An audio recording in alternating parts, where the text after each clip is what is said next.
मथुरा के पुण्य तीर्थ विश्राम घाट पर प्राचीन श्री यमुना मंदिर की पुनरुद्धार की आधारशिला शुक्रवार को रखी गई।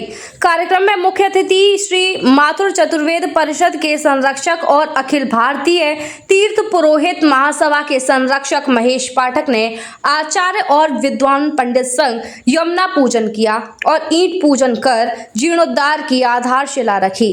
इस दौरान बातचीत में महासभा के राष्ट्रीय नेता महेश पाठक ने बताया कि ये 7 पुरियों में से एक मथुरापुरी के पुण्य तीर्थ विश्राम घाट का अति प्राचीन मंदिर है।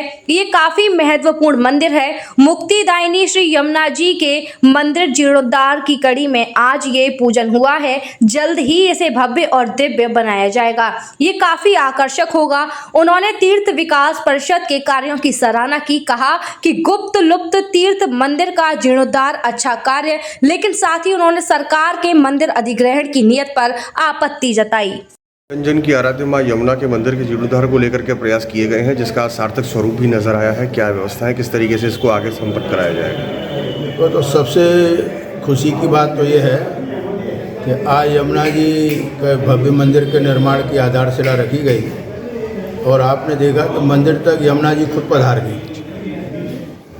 आज तुमने आंगन में देखा यमुना जी चारों तरफ। इससे बढ़िया क्या बात है। और मैं तो यमुना जी से यही प्रार्थना करूंगा कि थोड़ा सा तो कम, परंतु ऐसा ही पानी हमेशा यमुना जी में विद्यमान रहे जो यमुना जी की शोभा है।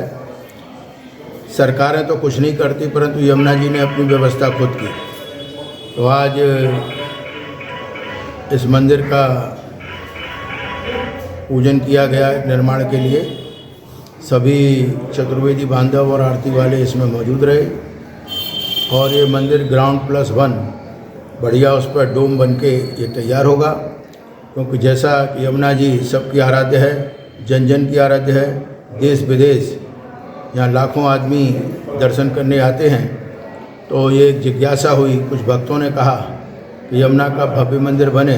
हालांकि इसकी हाइट तो ये ले जा रहे थे 40 फुट, परंतु हमने कहा कि ऐसा है जो मंदिर सामने से दिख सके उतनी हाइट पर इसको बनाया जाए और इसको खूबसूरत किया जाए। तो मैं समझता हूँ कि यमुना जी की आरती और भी अच्छी आगे से होगी। हमने आरती वालों से बात करी है कि आप प्रैक्टिस करके ऐसा करें कि एक सी आरती हो, उसमें एक से व्यक्तियों को रखा जाए, ये नहीं बार बार बदला जाए। तो मैं समझता हूँ यमुना जी की भव्य आरती और यमुना जी के दर्शन से और द्वारकाधीश की अनुकंपा से, हालांकि ब्रिज में ऑलरेडी 8 से 9 करोड़ आदमी एक साल में आ रहे हैं, परंतु यमुना जी की भी अपनी एक महत्वता है। तो यहाँ पर और भी यात्री आएंगे और भी इसकी खूबसूरती बढ़ेगी। और मैं पॉजिटिव बात भी ये करता हूँ कि ब्रिज विकास तीर्थ परिषद भी अपने प्रयासों से जो लुप्त स्थान हैं उनका जीर्णोद्धार भी कर रहे हैं, उसमें थोड़ी सफाई भी रख रहे हैं। तो इस बात से मुझे प्रसन्नता है। हाँ, मैं एक बात अवश्य कहूँगा, क्योंकि मैं अधिग्रहण के खिलाफ हूँ। क्योंकि एक तरफ तो आप पुरातन चीज़ों को बरकरार रखना चाहते हैं कि वो बनी रहे। 84 कोस के कुंड हैं, पड़ाव हैं, और एक तरफ आप प्राचीन कुंज गलियाँ उनको सोचें कि हम ख़त्म करें। सरकार का सहयोग चाहिए। जो वो अच्छे कार्य करते हैं हम उनकी तारीफ़ करते हैं, परंतु जहाँ हमारा मतभेद है तो हम मतभेद भी करते हैं। तो यमुना जी के भव्य मंदिर से विश्राम घाट की और खूबसूरती बढ़ेगी और यमुना भक्त और कृष्ण भक्त, क्योंकि बगैर यमुना के कृष्ण अधूरे हैं और बगैर कृष्ण के यमुना अधूरी है। तो मैं समझता हूँ ये एक पुण्यतीर्थ विश्राम घाट कृष्ण के ज़माने से चला आ रहा है और इस पर आदमी दर्शन करेंगे, लाभ उठाएंगे।